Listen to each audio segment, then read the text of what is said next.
fond du monde. Il ne s'agit pas d'avoir une vision idéaliste et complètement éthérée. L'artiste doit aussi se colter avec la réalité.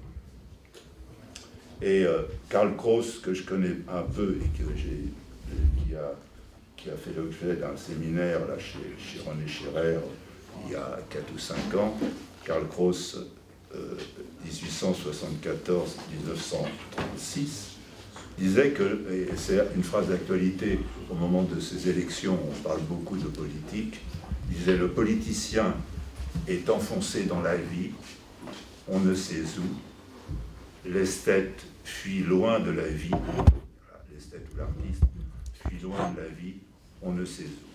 Bon, c'est une phrase un peu en aphorisme de Karl Kraus. Le politicien est enfoncé dans la vie, on ne sait où, l'esthète fuit loin de la vie, on ne sait où. Alors malgré tout, les œuvres d'art ont été rattrapées par la vie, par le scandale. Vol, censure, spoliation, pas seulement du temps des nazis, hein, sur les œuvres d'art juives, destruction, copie, plagiat, découpage, spéculation, messages secrets, secrets bien gardés, etc. Donc de multiples événements anecdotiques émaillent la grande histoire des œuvres d'art.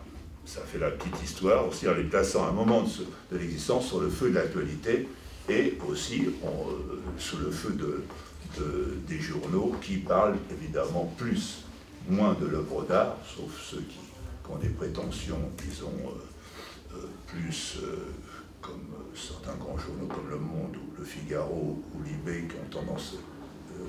René Scherer, qui a tout de même en refroidissement, me disait: je lis Le Monde et Libé ce matin, il me disait, et je trouve, alors là peut-être qu'il rêvait, et je trouve encore des relations entre mon séminaire, enfin notre séminaire, puisqu'il est avec Thierry, notre séminaire sur l'art et l'actualité culturelle, artistique, etc. Alors là, j'ai beau lire parfois Le Monde et parfois Libé, je trouvais qu'il était assez optimiste. Ainsi, Hollande a rendu visite au performeur qui s'est transformé en poule pondeuse dans un vivarium, un aquarium. Au moment de Pâques, un peu avant. Alors, souvent, on peut dire aussi que c'est anecdotique, c'est un épiphénomène, qu'il s'agit là de créer l'événement d'une manière artificielle, un peu comme l'homme politique qui essaie de faire parler de lui. Pourquoi pas l'artiste aussi, pour faire parler la critique, pour qu'on parle dans les journaux, pour la notoriété. Bon, on n'était pas l'intellectuel médiatique à la BHL ou à la Luc Ferry ou autre, ou à la Gluckman, maintenant, mais il y a des artistes qui ont joué aussi là-dessus, hein, c'est évident, même si la télé n'existait pas la plupart du temps, mais il y a eu ce côté. Et au fond, il y a Nietzsche qui disait à propos de Schopenhauer, quelque chose qu'on pourrait appliquer au monde de l'art, et bien avant la Société du spectacle de Guy Debord et des situationnistes dont nous avons aussi parlé lors de ce séminaire il y a quelques années en long en large. Il disait, la citation de Nietzsche à propos de Schopenhauer: il est triste pour nous de le voir, Schopenhauer, Arthur, en quête de la moindre trace de notoriété, et son trop bruyant triomphe final, lorsqu'il est enfin réellement lu ou vu, là dans le cas de l'artiste, a quelque chose de douloureux et d'émouvant. Fin de citation. Alors, essayons de montrer au fond ce qui se passe à l'heure actuelle. À Los Angeles, 2008, au musée d'art contemporain, un puissant bruit d'explosion retentit. Sur une vaste surface de papier, dont je vais vous montrer de la poudre à canon enflamme brusquement, donc tu feras passer. Le public est sidéré. C'est une œuvre d'art hein, qu'on met en situation, et le public est protégé par des barrières. Donc fais attention tout de même. C'est presque un spectacle d'un feu d'artifice. Il ne s'agit pas tout de même ici d'un attentat ou d'un dangereux pyromane, une tentative d'attentat à la bombe, mais d'une création artistique singulière. Il s'agit de l'artiste chinois Cai Kuo-Qiang, 50 ans, de renommée internationale, qui vit à New York et qui présente sa nouvelle œuvre, Desire from Zero Gravity, qui a été traduit d'une manière un peu, pas littérale, mais un peu... Comment tu l'écris, Cai? K-A C-A-I, plus loin G-U-O-Q-I-A-N-G.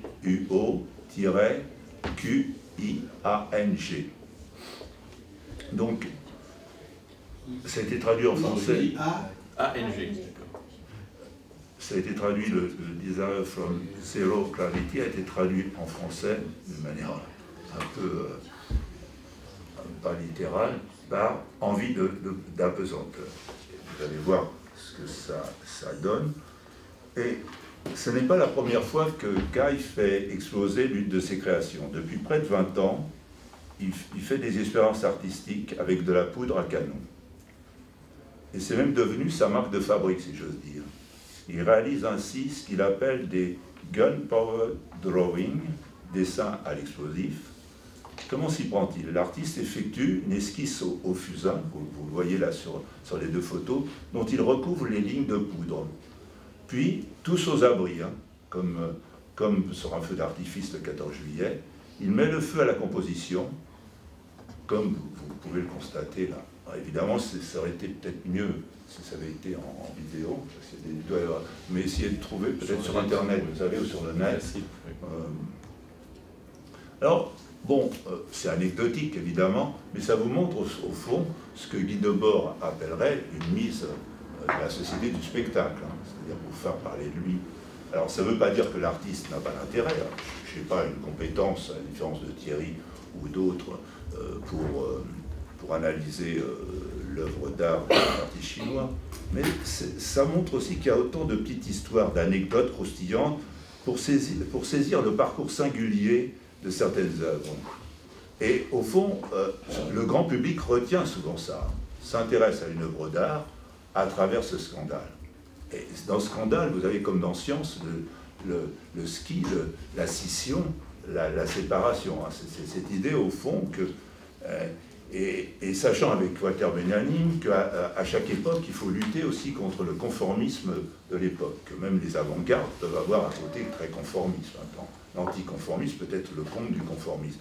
Donc, toutes ces œuvres scandaleuses, des œuvres qui sont malmenées, qui sont des secrets d'atelier, voire de modèles plus ou moins dénudés, fait fantasmer le cochon, pour employer le mot des 3 V de ma thèse et que Kahn aussi, que le journaliste Kahn emploie, voyou, voyeur, voyant, c'est-à-dire où ce que Kahn aussi emploie, les trois L, lécher ou louer, lâcher, lyncher ou liquider, les 3 L aussi, c'est-à-dire qu'en fait, le scandale fait parler, et aussi à un public. Hein.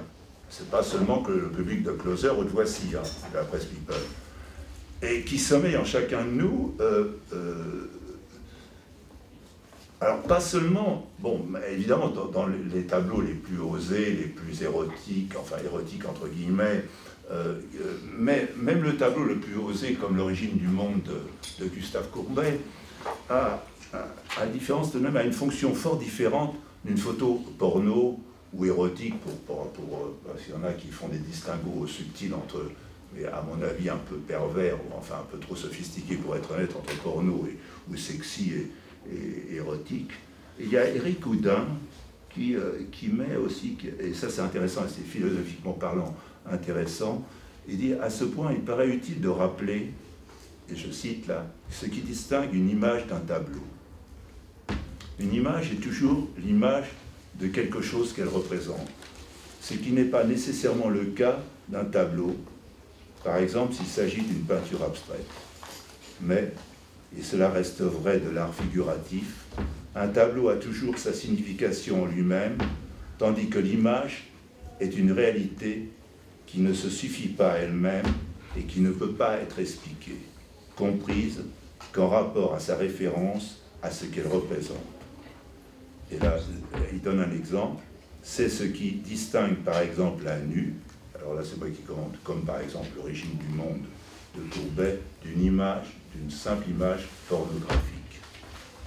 tandis que l'un, et c'est Éric Oudin qui conclut, tandis que l'un s'offre à une contemplation désintéressée, il parle de l'art et de l'œuvre artistique, l'autre, l'image pornographique, sexy ou érotique ou tout ce que vous voulez, ne vise qu'à réveiller le désir dans sa matérialité. Vous pouvez commenter, ou si vous avez des idées là-dessus, je trouve que c'est assez bien vu, au fond. La question, voilà, donc, mais là, vous avez là une approche déjà beaucoup plus philosophique entre l'image et le tableau. C'est le thème de la représentation qui est une vaste question. On a abordé maintes et maintes fois. Voilà. Donc tu fais une coupure là, une séparation, ce que René aurait peut-être repris immédiatement, y compris le... Tout est possible. Le caractère désintéressé du goût artistique, du jugement artistique.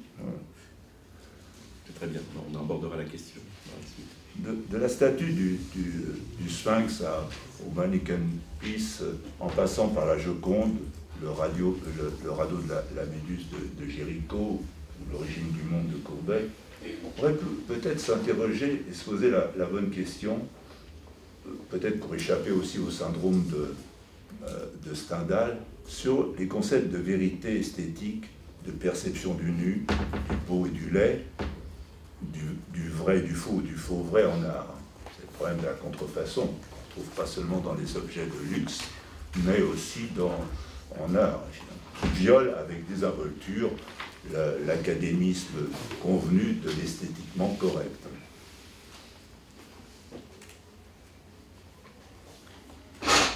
Il faudra aussi garder à l'esprit que, comme un ballon de baudruche, l'indignation, voire le scandale, autour de ces œuvres d'art, comme par exemple autour du radeau de la Méduse, s'est dégonflé au fil du temps. Que nous, par exemple, quand on voit ce radeau de la Méduse au Louvre, on n'a pas du tout conscience, si on n'est pas historien de l'art, que ça a provoqué vraiment des cabales invraisemblables. Évidemment, sur Courbet et l'origine du monde, on se rend compte qu'effectivement, ça peut, le côté érotique ou éthique de ce sexe féminin ouvert peut évidemment choquer les bonnes consciences, non seulement judéo-chrétiennes, musulmanes ou autres, mais que ça interpelle effectivement d'une autre manière. Mais il y a d'autres tableaux, on se demande pourquoi ça a soulevé. Le temps a passé, au fond, autre temps, autre mœurs. On se rend compte qu'effectivement, il y a une évolution de la morale, des mœurs dans la société du XXIe siècle qui n'a rien à voir avec celle de la Renaissance ou du Moyen-Âge. Parce que, en fait, on voit que souvent le scandale, il suffit d'un détail, d'un vêtement trop subjectif. Je vous prendrai ça après à l'aide d'exemples très précis. Il suffit d'une composition non académique, simplement un regard qui plonge de l'autre côté du miroir une réalité trop crue pour enflammer les esprits et crier au scandale. Et l'histoire montre un peu que l'art, comme l'artiste, un peu comme Phénix, renaît de ses cendres. C'est-à-dire qu'en fait, l'artiste, lui, attaqué de toutes parts comme Géricault, arrivera tout de même à être exposé, etc. Et il a au fond, il passera comme dirait Freud, entre Eros et Thanatos, c'est-à-dire que cet instinct de vie, il l'a toujours. Hein. On pourra essayer, toutes les mises à mort autour des œuvres, au fond, font que le grand chef-d'œuvre surgit, arrive à survivre et à échapper, à transcender tous les scandales qui ont animé, au fond, l'histoire de l'art. Et au fond, et c'est là, ça nous montre, sans succomber au relativisme ambiant, ça nous montre aussi que souvent, l'art renaît de ses cendres encore plus fort, que les œuvres les plus fortes sont souvent les œuvres qui ont créé dans un premier temps, mais ça, on trouve ça aussi en littérature, avec Baudelaire par exemple, Les Fleurs du Mal, c'est celles qui aussi marquent, qui sont devenues maintenant des classiques, qui ont à l'époque déclenché, et au fond ça vous montre aussi le relativisme, c'est-à-dire l'harmonie des contraires dont parlait Héraclite au 5e siècle avant notre ère, c'est-à-dire, au fond, l'idée que les œuvres aujourd'hui les plus décriées, que ce soit des œuvres d'art ou des œuvres en littérature, peuvent être aussi les plus appréciées aujourd'hui, et vice-versa. Ça nous montre aussi. Alors, on va essayer de le faire à l'aide de quelques exemples célèbres, avant d'entamer une éventuelle discussion. Alors bon, j'ai choisi la facilité, évidemment, parce que, comme dirait René, je suis feignant. Donc, la fable de La Fontaine, Urinoir de Marcel Duchamp. Malheureusement, je ne crois pas que je l'ai là. Bon, j'ai fait le tour, enfin, tout le monde la connaît. Je pense pas que je l'ai là. Ouais. Voilà, on fait pour être vu, d'ailleurs. Donc là, je compte aussi, j'essaierai là, je compte. En bon. C'est que Rudimène n'est pas vraiment fait pour une voilà, vue. Ouais, Il l'a dit, hein, il ne se regarde pas. Ouais. Bon, on vient, j'ai pris aussi, parce que j'ai toujours le réflexe journalistique, qu'on me reproche, d'ailleurs qu'on m'a reproché lors de ma soutenance de thèse, même si j'ai eu des félicitations, mais en fait, j'ai le réflexe au fond de l'actualité. C'est-à-dire, on vient de célébrer le centenaire de l'œuvre la plus emblématique de Marcel Duchamp.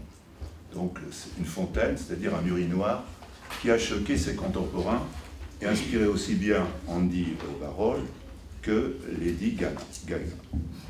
Alors, cette œuvre icône,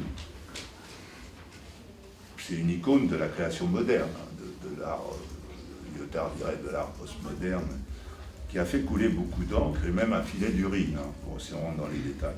Il y a un sondage qui a été réalisé en Grande-Bretagne en 2004 auprès de 500 artistes et personnalités du monde de l'art qu'il a désigné comme, ouvrez les guillemets, l'œuvre la plus influente de l'art moderne.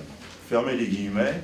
Alors devant, tout de même, là, il y avait du beau monde, devant les Demoiselles d'Avignon de Picasso et le diptyque Marilyn d'Andy Warhol. Alors, c'est pas mal pour une simple pissotière, considérée aussi, pas seulement par les nazis, comme symbole de l'art décadent. Hein. C'est-à-dire que, bon, tous les goûts et les dégoûts peuvent être dans la nature. Et, alors, en apparence, évidemment, certains peuvent dire on se fout de la gueule du monde, et parfois, effectivement, il y a certaines œuvres, elle est bien ordinaire, cette pièce en faïence, si ordinaire que le 31 janvier 1977, lorsque le président de la République de l'époque, Valéry Giscard d'Estaing, inaugure le centre Georges Pompidou, centre qui se veut moderne, contemporain, etc., il tombe en arrêt devant cette fameuse fontaine urinoir de Marcel Duchamp, et il dit avec une moue assez dédaigneuse, « Qu'est-ce que c'est que ça ?» Et sans même attendre la réponse du conservateur, le président, Valéry Giscard d'Estaing, poursuit sa visite avec une moue dédaigneuse, et il ne voudra plus entendre parler de Marcel Duchamp.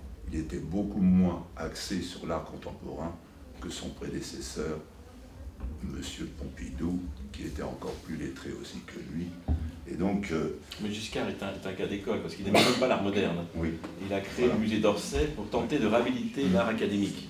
Ouais. Donc c'est un mauvais public tout court pour l'art du XXe siècle. Non, mais c'est tout de même cette réaction. À la différence de Pompidou, qui effectivement était féru d'art moderne et d'art contemporain. Qui avait marqué, effectivement, toute la cour qui l'entourait avait été tout de même un peu surpris par une attitude étonnante. Oui, c'était pas Malraux. C'est sûr que c'était il n'y avait pas la...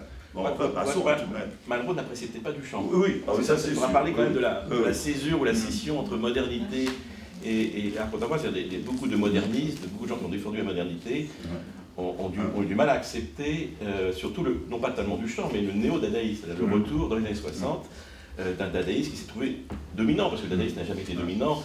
L'œuvre de Duchamp, elle a été très orchestrée d'ailleurs, hein. Elle a été prise dans une présentation, il faut le dire, à l'Arsenal de New York, organisée par un photographe, et avec donc un échantillon de ce qui se faisait de mieux dans l'art moderne de l'époque, donc des cubistes, et encore quelques impressionnistes ou fauvistes.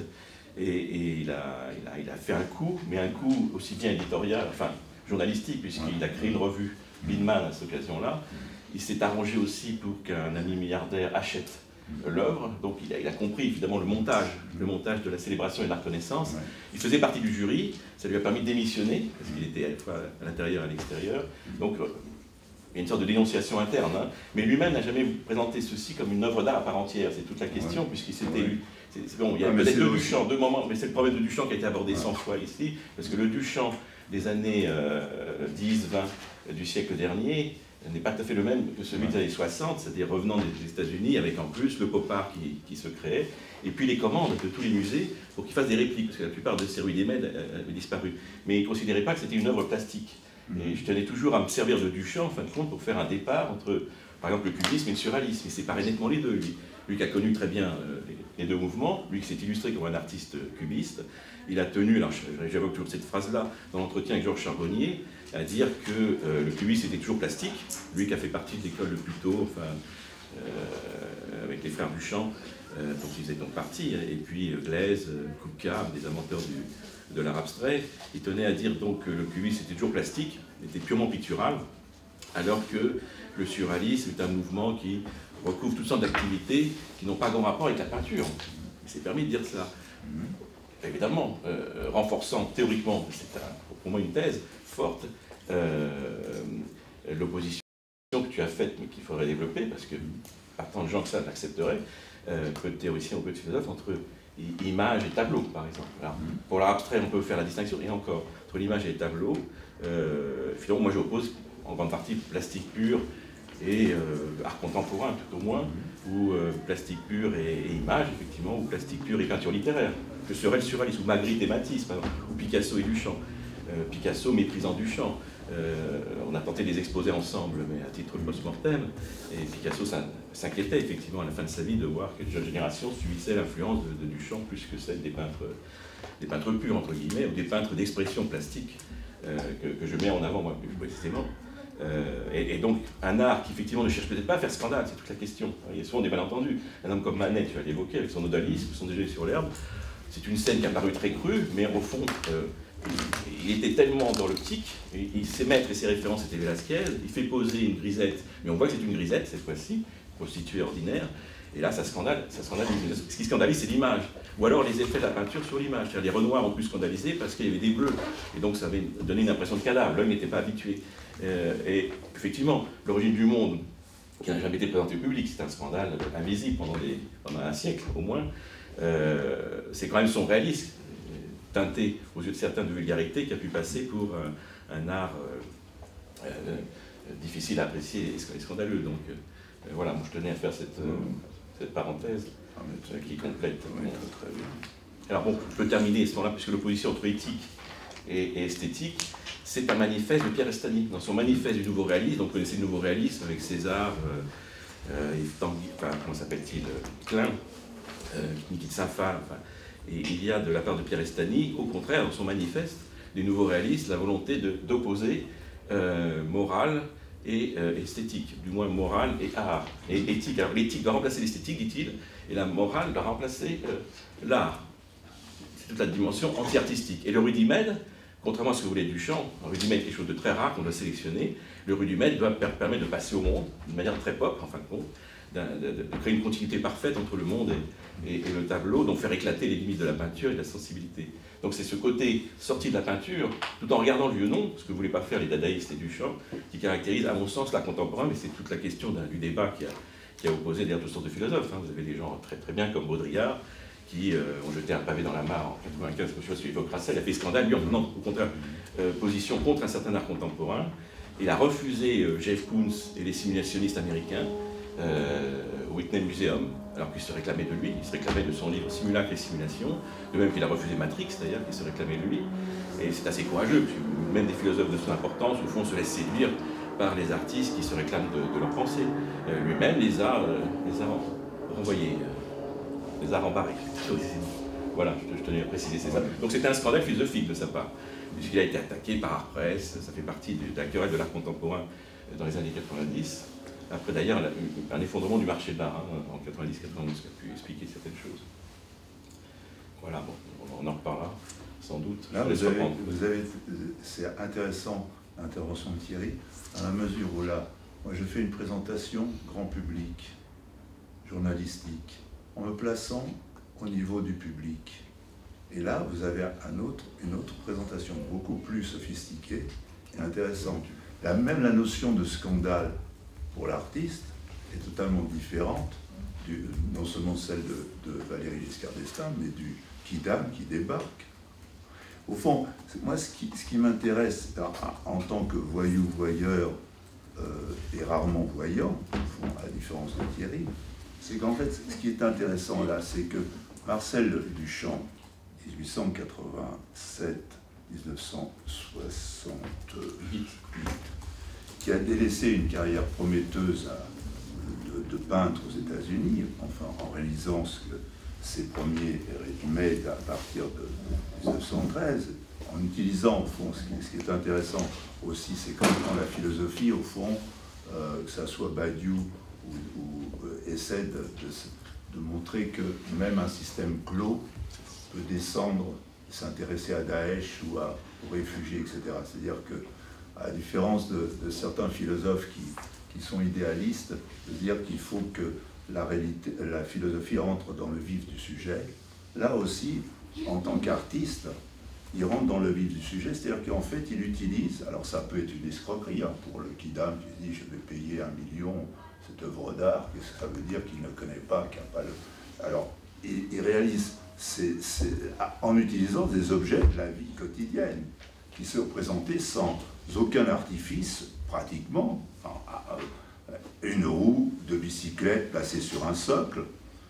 Même là, lors d'un dernier voyage, là aussi, il y avait des gens qui avaient fait dans les vignes, par exemple, là, hier, des présentations qui étaient intéressantes, pour essayer de sensibiliser les Gascons qui font de l'Armagnac à Château-Laubade aussi. Il y avait c'était des créations ou une utilisation, par exemple, dans l'orangerie de ce château, il y avait une artiste, Anne-Laure Boyer, une jeune artiste, qui avait fait une forêt qui donnait, à travers les vitres, on voyait les Pyrénées, etc. Ça avait une impression, effectivement, c'était étonnant.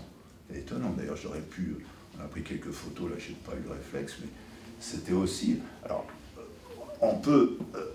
alors, évidemment, il y a certains qui vont avoir un peu la réaction de Giscard, mais la réaction de Giscard, c'est pas la réaction de la critique d'art. Au fond, ils vont dire qu'est-ce que c'est que ce porte-bouteille de monsieur Marcel Deschamps, acheté au BHV pour une bouchée de pain en 1914? Qu'est-ce que c'est que cet urinoir baptisé Fontaine et qui n'a pas de prix, qui a tous les prix, qui joue sur la spéculation, etc.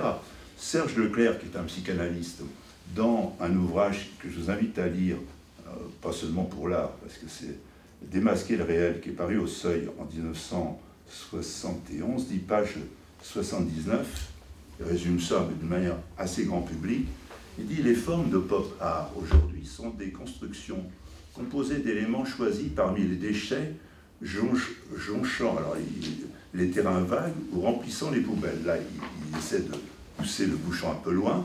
Un cadre de vélo, une lunette de cabinet, un ressort rouillé sont montrés avec quelques autres restes pour faire un objet d'exposition.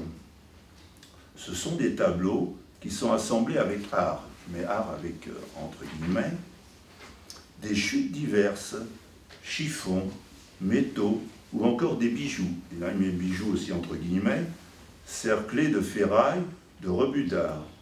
C'est une exposition d'une sorte de présentation de l'objet, mais la fonction qui peut paraître paradoxalement esthétique est bien de mettre en scène la monstration de ce dont on ne saurait voir. Alors là, c'est déjà plus complexe. Hein. C'est une sorte de scène primitive, on retrouve le psychanalyste, à prétention esthétique de l'objet fétiche.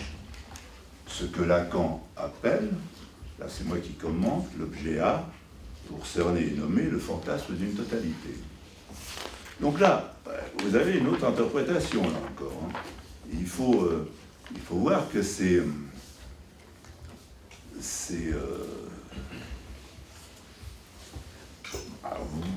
vas-y, comment tu veux? Enfin, on peut beaucoup à dire en ce qui concerne le déchet, en ce qui concerne le recours à ce qui n'est pas intégré dans le goût pour provoquer un élargissement de la sensibilité de Pierre René. Une ouverture à la vie, à tout ce qui mériterait d'être apprécié et aimé dans la vie sous forme de composition de choses qui n'avaient pas été assemblées, associées avec une certaine violence dadaïste ou surréaliste. Alors, c'est la question du goût et du dégoût. Alors, effectivement, il y a un texte d'ailleurs de Derrida là-dessus à propos du jugement de goût pur de Kant. Il finissait par montrer qu'il y a un vomi dans le texte même de Kant, une sorte de vomi comme présupposé pour accéder au jugement de goût pur. Mais ça c'est Derrida, donc je ne peux pas le développer ici. Ah, oui.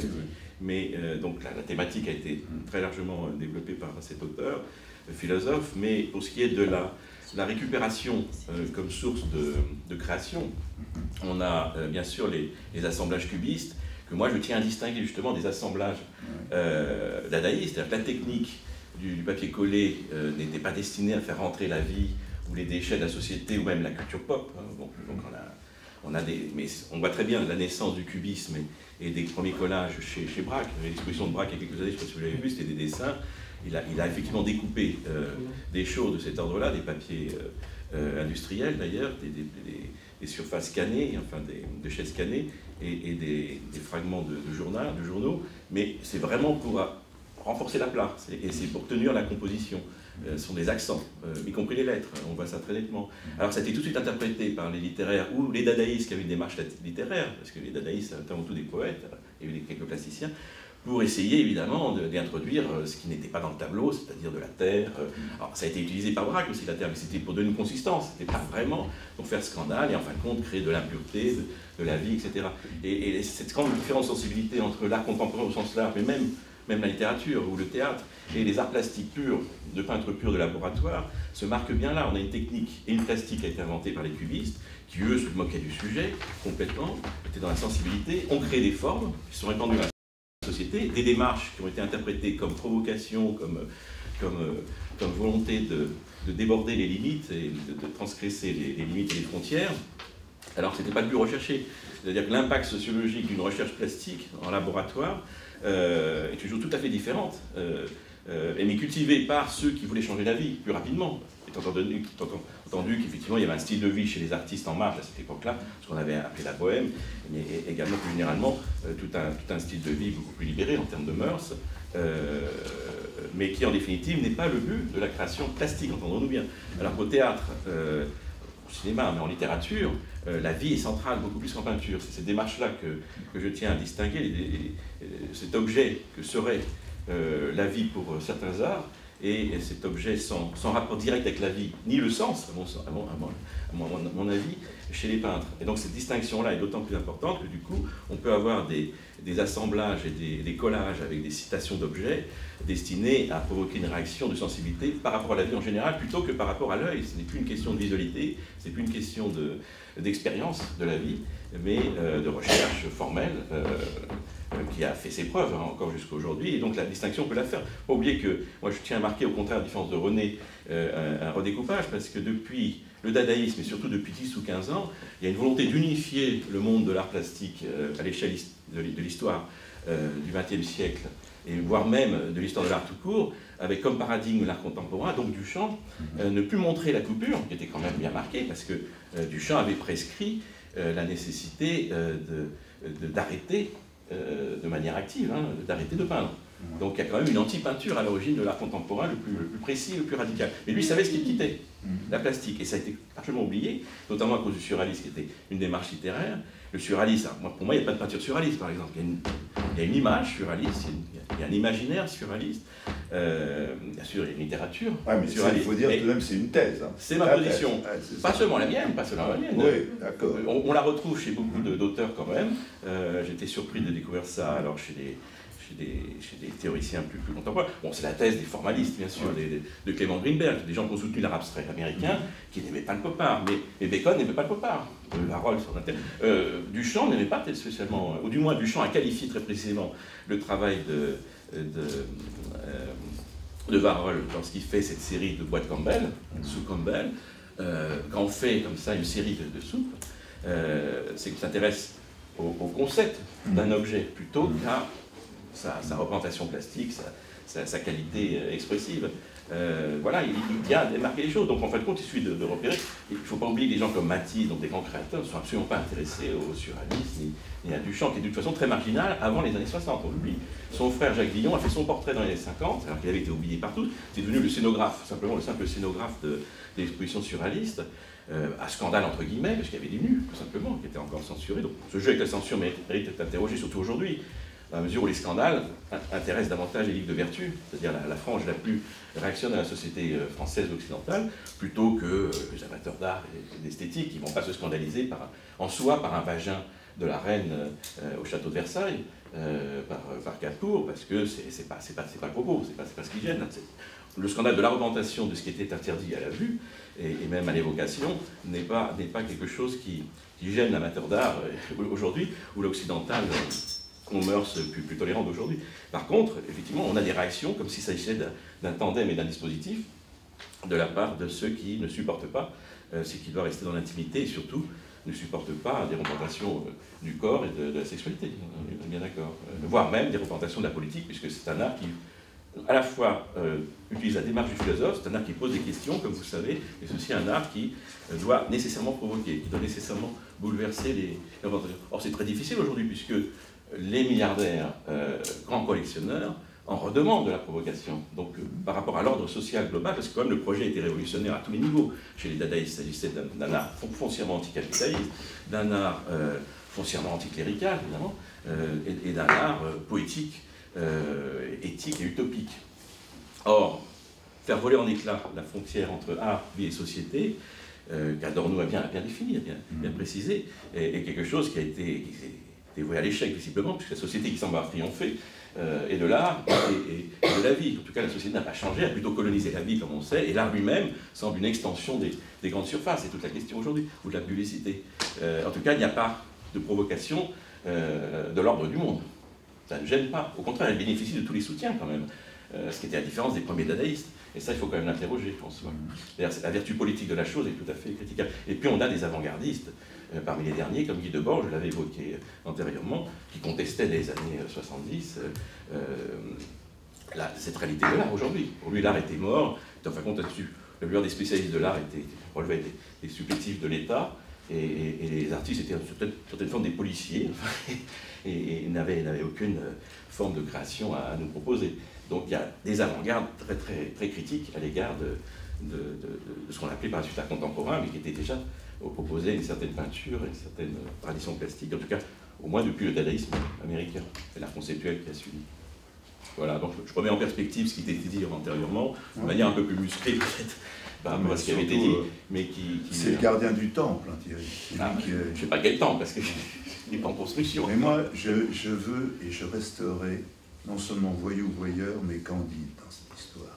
Donc, j'atteins mon seuil de Peter vite, comme la plupart d'entre vous. Donc, on va changer de sujet, enfin d'époque. On va s'attaquer au jugement dernier, le politique de Rogier van Verden. Donc là, bon, j'ai sorti ça d'Internet. Voilà. Donc la scène, après on va... Ouais, la scène se veut exemplaire, didactique, biblique, christique. Le Christ doit trôner dans le ciel, tandis qu'en dessous, Saint Michel fait le tri du bon grain et de l'ivraie, pour employer les termes bibliques, chers aux évangiles. À droite, il y a les damnés, après vous verrez dans le détail, il y a les damnés qui sont poussés vers l'enfer. À gauche, pour les élus, la porte étroite, direction le paradis. Le purgatoire, je ne le vois pas, mais peut-être que je suis trop iconoclaste et pas assez saint, et trop nietzschéen peut-être, pour le voir. Là, évidemment, le mot de Nietzsche, Dieu est mort, on n'a pas fini de le tuer, là, c'est pas, le Dieu est partout. On est dans un monde tout à fait où l'athée est poussé vers l'enfer. Bien entendu, tous sont nus, du moins à l'origine, comme Adam et Ève. Après, ça va se compliquer. Ils sont nus comme des vers, tels que Dieu les a créés. sans feuilles de vigne, mais après ça va se compliquer évidemment au fil des... Et alors, donc, ils se retrouvent, comme Dieu les a créés, au moment du jugement dernier. Mais il n'en a pas toujours été ainsi. Commandé pour décorer la chapelle des Hospices de Beaune, là il y a du bon vin aussi, en Bourgogne, le tableau n'a jamais bougé de place, ce jugement dernier. Je ne sais pas si ça vous aidera, bon, parce que je n'ai pas fait, là il aurait fallu faire des sorties plus... Toutefois, en 1802, les religieuses eurent un sursaut de pudibonderie, donc elles exigèrent que l'on rhabille manutari toutes ces nudités indécentes. Bertrand Chevaux, un peintre local, fut chargé du travail. Il renâclait un peu, mais bon, il était payé. C'était un prolétaire de l'art. Il ajouta des robes de bure à ceux qui se rendaient au paradis et plongea les autres dans les flammes de l'enfer. Il n'avait pas fait preuve d'une imagination débordante, mais au moins il était orthodoxe, enfin orthodoxe, c'est-à-dire qu'il était dans le conformisme de l'époque. Mais Bertrand Chevaux avait oublié d'être bête. Il était malin, il était artiste, il comprenait ce qu'avait voulu faire son collègue, Rogers. Et donc, il avait conscience de repeindre et de jouer les vandales d'un chef-d'œuvre. Il ne voulait pas jouer les iconoclastes, comme certains qui dynamitent au Moyen-Orient un certain patrimoine. Et donc, se doutant aussi que la censure, que la politique un jour changerait, et qui se rendait, ayant conscience aussi qu'il se rendait complice peut-être d'un crime, et se rendant compte aussi que l'état des mœurs de chaque époque était variable, il a donc utilisé astucieusement une technique qui n'avait rien d'irréparable, à la différence de ceux qui font sauter à la dynamite. Il a d'abord passé une couche de vernis sur la peinture d'origine que vous avez entre les mains avant de la fixer. Quant à ses propres couleurs, il les a diluées à l'essence. Grâce à quoi, 100 ans plus tard, quand le vieillissement du tableau a justifié sa restauration, les vêtements et les flammes s'affalèrent, s'évanouissent comme par miracle, si j'ose dire, ou comme par enchantement. Les nudités des uns et des autres a réapparu. Au fond, il a utilisé un peu la technique, alors là c'est moi qui suis vicieux et iconoclaste, un peu si vous vous souvenez des mythologies de Barthes. Barthes a un article sur le striptease, sur les stripteaseuses amateurs, stripteaseuses professionnelles. À votre avis, qu'est-ce qui est plus érotique dans un striptease, selon Barthes, mais selon moi aussi d'ailleurs? Est-ce que c'est le stripteaseuse d'une professionnelle à Pigalle, le stripteaseuse d'une secrétaire qui l'a fait pour la première fois, secrétaire ou nonne ou n'importe quoi. Bon, j'ai rien contre les secrétaires, donc c'est bon, là-dessus significatif. Donc alors, à votre avis, quel est le plus érotique? Ça a changé maintenant, le secrétaire est tellement sophistiqué que ça devient rester fiseux. Alors là, oui, non, mais ça c'est à éviter la langue de bois, monsieur. Ça renversé, je sais pas, mais alors en fait, Barthes, à mon avis, a raison, et là je suis beaucoup plus expert que sur certains tableaux, j'allais dire. Et ça aggrave mon cas de journaliste voyou-voyeur. Il dit la technique parfaite de la stripteaseuse professionnelle fait qu'elle ne dévoile rien. Là je cite de mémoire un texte que je n'ai pas lu. Elle a une sorte de glacis du professionnel, et c'est vrai. Hein. Après, et en fait, c'est comme d'ailleurs quand au Crazy Horse aussi, en fait, vous croyez voir, mais vous voyez rien. C'est le comble de l'aliénation, de la mystification, en fait. Et à la différence des amateurs, ou amatrices, en fait, plus ou moins maladroites, mais aussi bien plus érotiques. Et là, j'évite, parce qu'il y a la censure aussi qui me guette, et l'autocensure, Barthes, et je vous renvoie au texte, rentre dans les détails. Et donc, un peu aussi, vous avez, au fond, ce peintre local, au fond, a un peu fait ce genre de choses. En fait, il a maquillé, au fond. Il a essayé de... Et c'est un peu... On pourrait aussi... Barthes a aussi quelque chose qui a un texte qui est intéressant, qu'il adresse à la littérature, sur l'effet de réel. On avait parlé, d'ailleurs, à propos, dans un séminaire aussi de René Scherrer, j'avais parlé, moi, à propos du grand reporter Albert Londres, et l'effet de réel, c'est-à-dire les détails qui semblent inutiles, que ce soit dans une œuvre, dans une œuvre de littérature ou dans un tableau. Et Barthes disait, oui, dans cet article qui date de 68, je crois, dans une revue qui s'appelait Communication, je cite de mémoire, hein, là je suis. Et donc, il disait qu'en fait, et souvent le grand reporter aussi utilise, sans le savoir et sans avoir lu Barthes la plupart du temps, ou se souvenir de cet article qui est tout de même mineur chez Roland Barthes, en fait, ce luxe de détail qu'on retrouve d'ailleurs dans certains grands textes de littérature, et je me souviens plus sur quel je ne sais plus si c'est Balzac ou autre, Barthes montre dans son texte le luxe de détail qui paraît à la limite un peu outrancier. Il montre que chaque détail, aucun détail n'est inutile. C'était pour donner la littérature se rapproche du réel à grand renfort, avec ce souci du détail qui paraît complètement anodin, voire pour le lecteur peu attentif, voire même, j'allais dire, arbitraire. Et il montre sur cet effet de réel que justement pour créer cet effet de réel en littérature, il faut justement ce luxe de détail.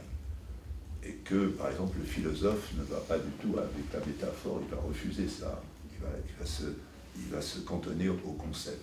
Alors que, et vous voyez ça par exemple chez quelqu'un chez un écrivain moderne corse, Angelo Rinaldi, critique aussi littéraire, et lui aussi joue là-dessus, sur ce luxe de détail en littérature. Bon, c'est un détail, mais peut-être qu'au fond, on pourrait aussi analyser le tableau aussi en jouant aussi, en reliant ce texte de Barthes qui est intéressant, pas seulement à la littérature comme le faisait Barthes, mais aussi sur certains tableaux. Alors bon, on va essayer de... Je prends ça au hasard un peu.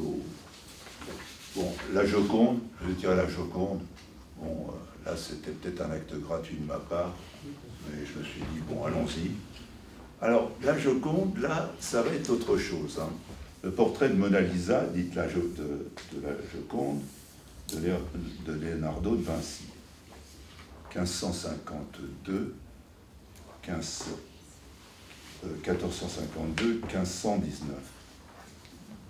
Alors, ce qui m'a intéressé là, enfin, qu'on retrouve d'ailleurs, je crois aussi qui a intéressé ces auteurs là dans Petite Histoire des grandes œuvres, le 22 août 1911, au musée du Louvre, la Joconde a disparu.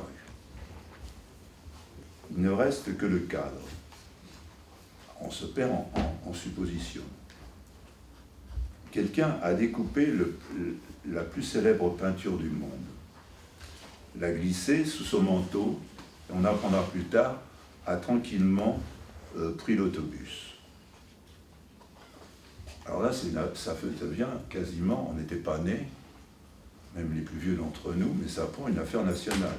Les Français sont consternés, parce que le vol de ce tableau est considéré comme une sorte de bien national. et la police n'a aucune piste sérieuse. Donc tous les rouletabille du coin, etc., les détectives se mettent sur là.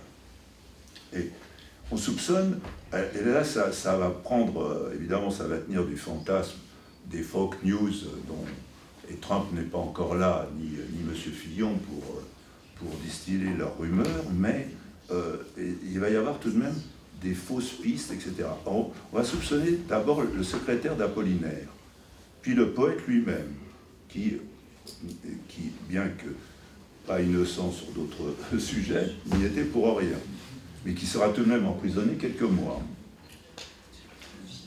Raymond Cochelin, qui est le président des Amis du Louvre, a une idée pour essayer de tapater le voleur, enfin pour restituer le tableau, parce que les mois passent aussi. Il propose de racheter la Joconde au voleur pour 25 000 francs de l'époque. Le seul bémol, c'est que les amis du Louvre ne disposent pas de cet argent. Donc, il y a une souscription, je ne sais pas si c'est national ou autre, qui est ouverte à tous les Français, et tous les Français vont y participer. Donc, c'est national. Les 25 000 francs sont vite récoltés, et on espère que le voleur va se manifester, et le voleur ne se manifeste pas. Donc 2 ans passent, c'est long. Et alors, évidemment, la presse, sans la Joconde, et évidemment, il y a beaucoup de littérature, la presse s'enflamme, ça devient un véritable feuilleton, si j'ose dire. Et enfin, en décembre 1913, un antiquaire florentin dit qu'il sait où la Joconde est. Il offre de la rendre, comme par hasard, contre la somme de 25 000 francs. À l'époque, toujours. Mais seulement en 2 ans, la somme a fondu, voire s'est volatilisée. Donc, on lance alors une deuxième souscription. Et le 4 janvier 1914, la Joconde est enfin retrouvée. L'antiquaire est payé, et le voleur, Vicenzo Perugia, est arrêté. Il a avoué qu'il a gardé pendant 2 ans, on faisait allusion dans le secrétariat de Pilot, la Joconde dans une boîte sous son lit, et curieusement, sans grand dommage. Le miracle arrive toujours, parfois. Donc vous voyez, là, c'est anecdotique. Vous allez me dire, c'est journalistique, là, on est loin de grandes théories, etc. sur l'art. Mais aussi, le scandale naît de cette petite histoire. C'est ce qu'Alain Decaux faisait aussi, etc. C'est ce qui intéresse le grand public. Et il faut que le philosophe descende aussi, l'historien de l'art aussi descende pour intéresser son public. Les hol polloi le plus grand nombre. Et c'est ça la difficulté. La difficulté est là. C'est plus facile, évidemment, avec l'origine du monde. L'origine du monde, qu'on va attaquer gentiment, histoire de varier les plaisirs, et qu'on a un peu attaqué d'ailleurs dans l'introduction de Gustave Courbet. L'œuvre est sans précédent. Avant, rien de tel, après, rien non plus. Après, non plus, dira